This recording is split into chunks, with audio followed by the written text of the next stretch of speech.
Here we are right in the Plan Designer where we left off in the last session. So we created our coverage period and are in the process of entering our current plan designs. Now, these blue horizontal bars here represent plan group headers. Think of it like the label of a manila folder. So we have current. You'll notice that at the end there's a green box with 3 white lines. Whenever you see this in the Plan Designer, that indicates options. So I'm going to come in here, click on the options, and rename the plan group. So we can add a name to set an expectation on what's going to be illustrated in that particular plan group. In this case, we're going to call it the sample dual choice. Okay, when I click rename, you'll notice now we've got a name giving more clarification to our plan group. All right, now it's time to enter in our 2 plan designs. If you look at the sample employer information, you'll notice we have a simple dual choice, 2,000 deductible base plan with 1,000 deductible buy-up. Both plans have a premium share of employer contributing 70%. So let's walk through how to build out those plan designs. You'll notice that where our plan designs normally show up, it indicates it's an empty plan group. So we're going to click the plus sign to add our plan design. Now, next step is going to be our Add Plan Design wizard. Here's our breadcrumb navigation again, telling us the different steps. This is really the workflow of pulling in a plan design from the database. We're going to first choose a medical plan, then an RX plan, then add premiums and enrollment counts. So when we talk about a plan design, it includes more than just the benefits. It includes the premiums, enrollment counts, any funding. So let's go ahead and enter in our 2,000 base plan. You'll notice that we have 2 options. We can either select a medical plan from the database that's already been loaded or enter a plan from scratch.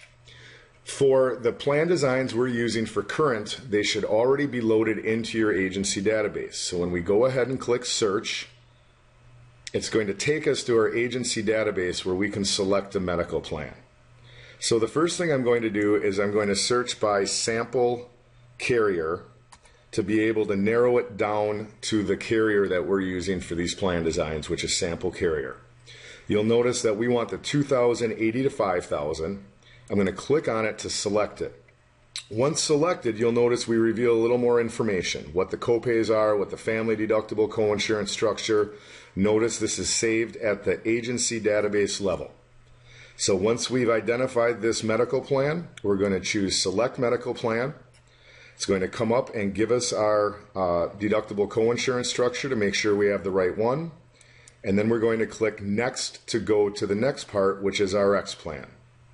In the same way we did medical, we're going to search our RX plans. It's going to automatically take us to sample carrier, since that's who the carrier is on the medical plan.